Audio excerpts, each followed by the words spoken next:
Magluluto nga pala kami ngayon ng adobo bay, kaso hindi ko pinakita sa inyo na kinatay namin yung manok. Baka kasi malaman nyo na wala ng buhay ang manok ngayon. At reminder nga pala kay Uncle Meta, no chicken has been harmed, but only worm.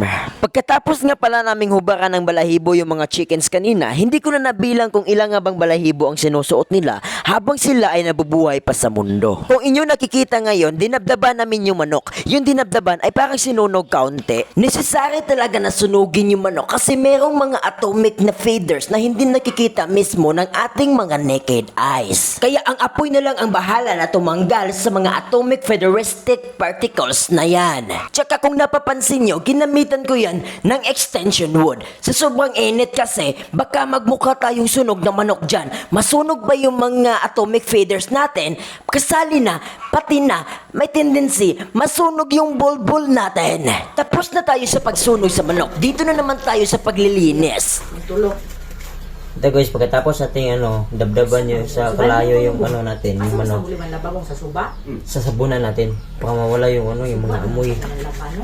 Okay lang naman sabunan yung manok kasi may tubig naman. Ano purpose ng tubig kung hindi natin nilinisin ng maayos? Kasi tayo na naman din kakain eh. Pero kung hindi tayo kakain, okay na kahit hindi ko na ingron. Bahala sila dyan. Kahit hindi nila katikan, okay na yan. Kung sila kakain, tayo naman kakain. Ayusin na natin.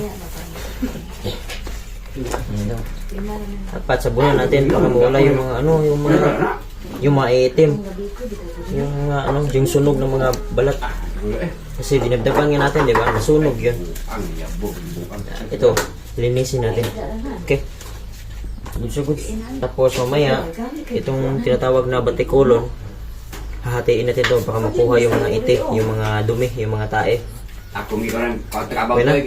Yung mga atay nito, magsalin ito. At saka pagkatapos nating linisin ay dito na naman tayo sa pagdidismantle sa manok na kung saan kailangan talaga nating hiwain yung paa, yung pakpak, yung liig, lahat na. Ang importante madismantle natin yung manok kasi hindi naman tayo magtitibuok kasi ang lutuin natin ngayon ay ang adobo na manok. Dinadahan-dahan ko nga lang pala ang pagdidismantle sa manok dito mga bay kasi hindi ko naman gusto na masaktan siya bigla. Syempre concerned din ako sa welfare ng manok kasi meron nga tayong Republic Act na animal welfare, di ba? So aanhin ko ang animal welfare na yan kung hindi ko i-demonstrate mismo sa inyong harapan dito sa video mismo kung ano ba talaga ang ibig sabihin ng animal welfare. Pagkatapos ko nga i-dismantle yung manok dito mga bay, agad-agad ay kinuha ko ang baga nito kasi hindi natin alam baka nakaamoy ito ng mga usok sa sigarilyo sa kakalakad niya dito sa mundo habang pa siya ay nabubuhay. Ika nga, according to the science,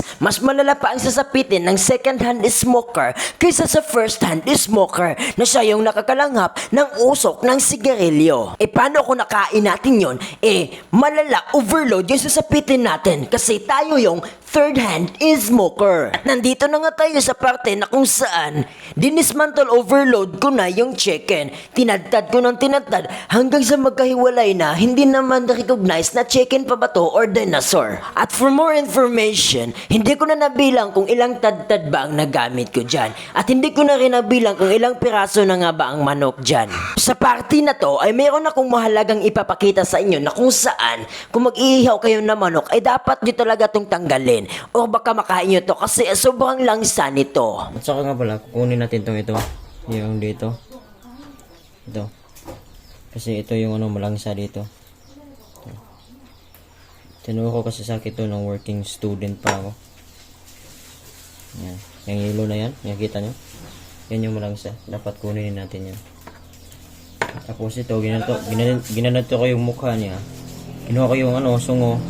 Tapos kinuha ko yung dito sa baba kasi may mga sipon to. Tapos dapat pag ginagawa ko ng manok, pipigain nyo dito para makuha yung mga sipon. Ganyan, mga sipon yan.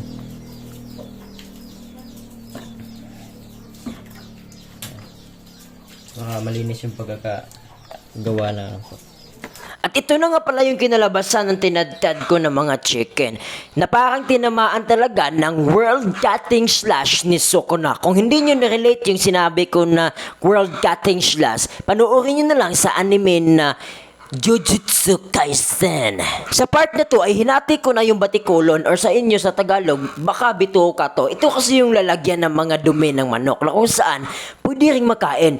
Ang importante, makuha lang talaga yung mga tae ng manok dito. Habang dahan-dahan kong kinuha ang dumi ng manok dito, hindi ko na to inamoy kasi alam ko namang mabaho to. Baka magmuka pa akong tanga nito pag inamoy ko to. Tapos hindi ko na rin to tinikman kasi lasang manok talaga to pag tinikman ko. Bago tayo magpatuloy sa ating journey ngayon mga bay, gusto ko muna ipakita sa inyo ang konting ads na to.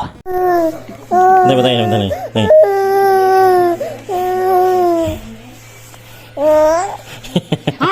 Nah.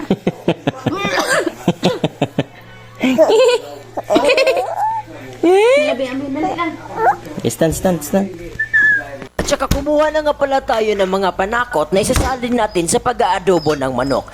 Bawang na dinikdik ng kapatid ko at saka bawang na hindi kulay yellow. Kumuha din tayo ng ginger para at least habang kumakain tayo ng adobo, nawawala din yung mga panuhot sa tiyan natin. Kahit uutot tayo ng utot, at least nawala yung mga panuhot na sa tiyan natin. At eto na nga, ready to cook na yung manok na tinadtad at batikolon na dinismantle natin kanina. So ano pang hinihintay? Let's go!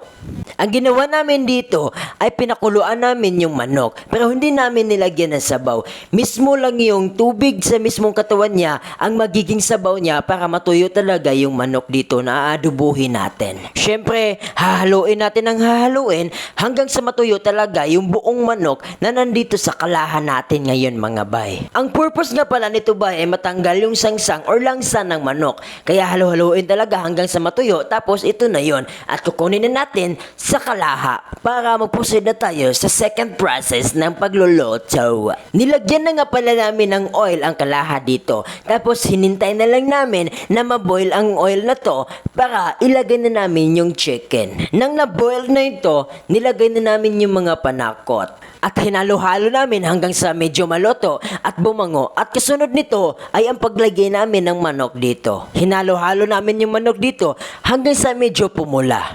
At nang medyo pumula na, nilagyan na namin ng toyo para mas pupula pa talaga. At syempre, hindi talaga mawawala yung process na pahalo-halo dyan. Kaya hinalo-halo namin ng mabuti hanggang sa medyo maluto na rin yung manok. At ito na nga pala yung outcome namin mga bay. Adobo na sobrang pula-pula, hindi lata. Masarap ang pagkakatimpla. Tingnan nyo naman, malinamnam, pulang-pula. Ang sarap niyan bay. Tapos native pa yan na manok. Woo!